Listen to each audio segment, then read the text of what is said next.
শেষ মুহূর্তে নির্বাচনের ঠিক আগ মুহূর্তে নাটকীয়ভাবে জামাত জোটে পুনর্বাহন হতে পারে চরমোনাই। চরমোনাই আকার ইঙ্গিতে এই প্রস্তাব দিচ্ছে। কেন এই প্রস্তাব দিচ্ছে, এর ভিত্তি কি, আসলে হতে পারে কিনা? চরমোনাইয়ের মধ্যে একটা অংশ নড়ে চড়ে বসেছে যে জামাত জোটে ফেরা ছাড়া তাদের কোনো উপায় নাই। এখন প্রসিডিউরালি জোটে পুনর্বহাল হওয়ার সুযোগ কার্যত শেষ, কিন্তু এখনো একটা সুযোগ রয়েছে। বা কেনই যদি এটা হয়ে থাকে শেষ পর্যন্ত, চরমোনাই যদি আবার জামাত জোটে ফিরে থাকে, যেমন ভোটের 2-3 দিন আগেও হতে পারে, তাহলে সেটা কিভাবে, প্রক্রিয়াটা কি? কারণ নমিনেশন পেপার উইথড্র করার সুযোগ শেষ। এখন যদি নির্বাচন কমিশনের চিঠিও দেওয়া হয়, তাতেও নির্বাচন কমিশনের চিঠি দেওয়া হলেও কোনো সুযোগ নেই কারো নমিনেশন প্রত্যাহার করানো। মূলত ব্যালট পেপারে কার কার নাম এবং কোন কোন প্রতীক থাকবে এটা অলরেডি বিন ফাইনালাইজড, তারপরও অসম্ভব নয়। আমি এই বিষয়ে ডিটেলস আলোচনা করব। দর্শক, চরমোনাইয়ের একজন এমপি প্রার্থী, এবং বাস্তব কথা হচ্ছে যে বাংলাদেশে যত চরমোনাই আছে তাদের মধ্যে সবচাইতে গুরুত্বপূর্ণ চরমোনাই, যত চরমোনাই আছে বাংলাদেশে তাদের মধ্যে সবচাইতে সিগনিফিক্যান্ট চরমোনাই, আই রিপিট, ভোটের রাজনীতিতে জনাব খালেদ সাইফুল্লাহ। এই খালেদ সাইফুল্লাহ কি? তিনি ইউনিয়ন পরিষদের চেয়ারম্যান ছিলেন সম্ভবত 2 বার, তার ছেলে মেম্বার ছিল, এবং তিনি উপজেলা চেয়ারম্যান ছিলেন। অতএব চরমোনাইতে উপজেলা চেয়ারম্যান ছিলেন এরকম কেউ আর এমপি ক্যান্ডিডেট আমার জানা নেই। এবং আলেম হিসাবে এলাকায় তার রেপুটেশন রয়েছে, তার একটা জনপ্রিয়তা এবং গ্রহণযোগ্যতা রয়েছে। সেই হিসাবে এমপি হওয়ার দৌড়ে তিনি মোটামুটি বিবেচনাযোগ্য, যদিও এখানে অনেক হিসাব আছে, আমি আসছি সেদিকে। তিনি বলছেন জামাত শরিয়া আইন সমর্থন করলেই জোট হতে পারে। এর মানে নতুন কন্ডিশন দিচ্ছে জামাতকে, যদি জামাত ইসলামী শরিয়া আইন সমর্থন করে তাহলে জোট হতে পারে। তাহলে কি বুঝলেন? এই অতি গুরুত্বপূর্ণ চরমোনাইয়ের নেতা, আর যার মিনিমাম একটা সম্ভাবনা আছে এমপি হওয়ার, যদি জামাত তাকে সমর্থন দেয়, তিনি বলছেন যে শরিয়া আইন সমর্থন করলে জোট হতে পারে। এর মানে এখনো জোট হওয়ার রাস্তা আছে, এটা ক্লিয়ার। আর খালেদ সাইফুল্লাহ সাহেব একদম চরমোনাইয়ের দৃষ্টিভঙ্গি না বুঝে আন্দাজে বলে দিয়েছেন তা না, বরং এজন্যই আমি বলেছি চরমোনাইয়ের যত ক্যান্ডিডেট আছে তার মধ্যে তিনি শীর্ষস্থানীয় ক্যান্ডিডেট, তিনি টপে আছেন। কুড়িগ্রামের আর একজন প্রার্থীর একটু সম্ভাবনা ছিল, কিন্তু সেখানে জামাতের অতি হেভিওয়েট প্রার্থীর কারণে তার অবস্থা ভালো না।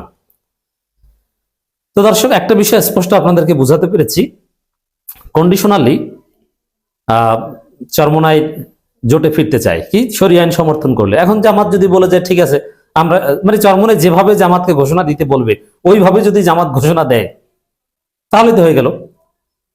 দ্বিতীয় কথা হচ্ছে, শরিয়া আইন বিষয়ে জামাত চরমোনাইয়ের মধ্যে কোনো পার্থক্য নেই। চরমোনাইও যা চায় যেভাবে চায়, জামাতও তা চায় সেভাবে চায়।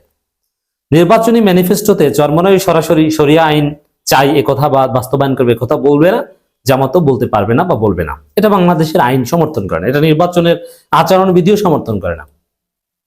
কিন্তু পলিটিক্যাল ঘোষণা দিতে পারে যে আমরা শরিয়া আইনের পক্ষে, আমরা শরিয়া আইন ধীরে ধীরে বাস্তবায়ন করার চেষ্টা করব, ইত্যাদি ইত্যাদি। যদিও জামাত শরিয়া আইন চায় না বা বিশ্বাস করে না অমুক তমুক, এটা একটা পলিটিক্যাল ফ্রেমিং, এটা একটা অপব্যাখ্যা, অপপ্রচার। যাই হোক না কেন, এখন চরমোনাইয়ের দাবি অনুযায়ী জামাত ঘোষণা দিলে তো জোট হতে পারে। এটা তো চরমোনাইয়ের এই নেতার বক্তব্য থেকে আপনারা স্পষ্ট বুঝতে পারলেন। খেলা এখানেই, নাম্বার 1। দ্বিতীয় হচ্ছে, এটা তাহলে এখন কেন বলছে, এতদিন এই নাটক বা এটা কি দরকার ছিল? দেখেন এখানে অনেক হিসাব আছে। যদি জোট শেষ পর্যন্ত পুনর্বহাল হয়, চরমোনাই এই যে আকার ইঙ্গিতে প্রস্তাব দিচ্ছে, এখন জামাতের সাথে জামাত যদি বলে ঠিক আছে ভাই আপনারা যেভাবে বলেন আমরা সেইভাবে একটা ঘোষণা দিয়ে আসেন, তাহলে আপনারা একটু ক্রেডিট নেন যে জামাতকে আমরা লাইনে এনেছি, জোট করেছি, ঠিক আছে আসেন, তারপরে জোটটা হোক, জোটটা হলে তো ভালো, তাহলে তো জোট হয়ে যেতে পারে, এরকম একটা আভাস পাওয়া গেছে। আর এই যে কথা জামাত শরিয়া আইন সমর্থন করলেই জোট হতে পারে, এটি হচ্ছে আকার ইঙ্গিতে প্রস্তাব শেষ মুহূর্তে জোট হওয়ার। তাহলে শেষ মুহূর্তে এত ঘুরে ফিরে বা এভাবে কেন, এটার তাৎপর্য কি? এটা তাৎপর্য হচ্ছে, চরমোনাই যদি জামাত জোটে থেকে জাস্ট 50টা আসনে নির্বাচন করত, তাহলে হয়তোবা কয়েকজন এমপি হতে পারত, কিন্তু চরমোনাইয়ের মৌলিক রাজনীতি প্রশ্নবিদ্ধ হতো, জামাতের অস্তিত্বে বিলীন হয়ে যাওয়ার মতো একটা প্রশ্ন ছিল, চরমোনাই আলাদা কোনো সত্তা আছে বাংলাদেশে, এটা অনেকে হারিয়ে যেত, এটা অনেকে চরমোনাই অনেকে মনে করেন, যার ফলে চরমোনাই একটা আলাদা অস্তিত্ব জানান দিয়ে জামাতের সাথে একটা দূরত্ব তৈরি করে একটা সীমারেখা টেনে দিয়েছে। এখন যদি জোট হয় তারপরেও চরমোনাই একটা আলাদা অস্তিত্ব থাকবে, এটা একটা বিষয়। আর দ্বিতীয় হচ্ছে উচ্চকক্ষের অনেক হিসাব নিকাশ আছে। চরমোনাই যদি দেশব্যাপী নির্বাচন করে, হতে পারুক আর না পারুক, শেষ পর্যন্ত জামাতের সাথে যদি 50 আসনেই সমঝোতা হয়, আর প্রতীক তো ছাপানো হয়ে গিয়েছে, কিছুটা হলেও এই প্রতীকে ভোট পড়বে, যার ফলে উচ্চকক্ষে তাদের সম্ভাবনা কিছুটা বাড়বে, এই জন্যই নাটকীয়তা হয়ে থাকতে পারে। আর দ্বিতীয় হচ্ছে যে না, আসলেই তারা জামাতের সাথে দূরত্ব করতে চেয়েছিল বা অন্য কোথায় কোনো ধান্দা খুঁজেছিল, কিন্তু এখন দেখছে যে না, আমসালা সব গেছে, একটা পরিস্থিতি তৈরি হয়েছে। দেখেছেন যে চরমোনাইয়ের যে এই ঐক্যবিরোধী সিদ্ধান্ত, এটা কিন্তু ফল করেছে। কিভাবে ফল করেছে? যেমন চরমোনাইয়ের সাথে কেউ নাই, চরমোনাই যদি একটা দল বা মামুনুল হককে নিয়েও বের হয়ে যেতে পারতো, একটা সম্ভাবনা থাকতো।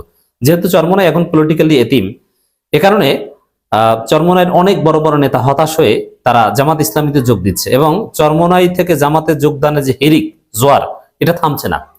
এটা দিন দিন তীব্র থেকে তীব্রতর হতে পারে, এবং কেন্দ্রীয় নেতারাও চরমোনাই ছেড়ে জামাতে যোগ দিতে পারে, এবং কওমি আলেম ওলামারা এখন ব্যাপকভাবে জামাতে যোগ দিচ্ছে। তো এই বাস্তবতার নিরিখে বলা যায় দর্শক, চরমোনাই বাধ্য হয়ে শেষের দিকে আবার জামাতের সাথে জোট করতে চাইতে পারে।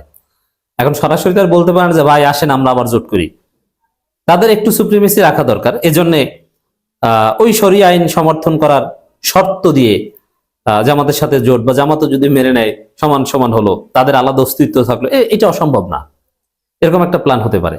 এখন যদি হয়ে থাকে, শেষ মুহূর্তে যদি জোটের সমঝোতা হয়ে থাকে, তাহলে এখন তো প্রার্থীদের প্রত্যাহার করার সুযোগ নেই। সেটা কিভাবে হবে? এটা হতে পারে এভাবে, যা প্রেস কনফারেন্স করে ঘোষণা দিবে, এবং জামাত চরমোনাইয়ের লোকজন তারা বলবে যে আমরা এক অভিন্ন এক মঞ্চে উঠবে। আর অলরেডি চরমোনাই জামাত জোট কিন্তু আছে বরিশালে, বরিশাল 5 আসনে, সেখানে চরমোনাই জামাত জোট, ওটা তো আছেই। আর বাকি বিভিন্ন জায়গায় চরমোনাই যেসব জায়গায় সমর্থন দেওয়া দরকার, সেখানে দাঁড়িপাল্লার লোকজন বলে দিবে যে দাঁড়িপাল্লা আমি সরে দাঁড়িয়েছি, আমাকে প্রতীক থাকলেও ভোট দিবেন না, ভোটটা দিবেন হাত পাখায়।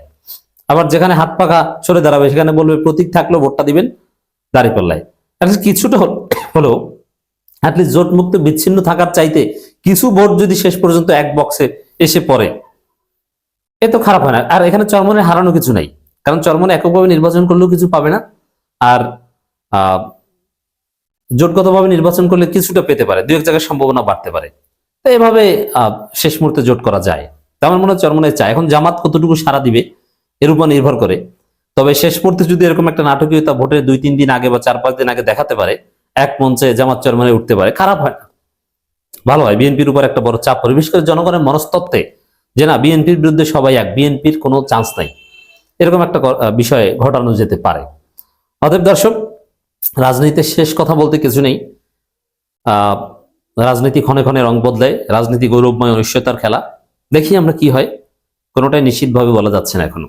তবে অদূর ভবিষ্যতে জামাত যদি ক্ষমতায় না যেতে পারে, তাহলে জামাত চরমোনাই জোট আবারও অনিবার্য হয়ে পড়বে।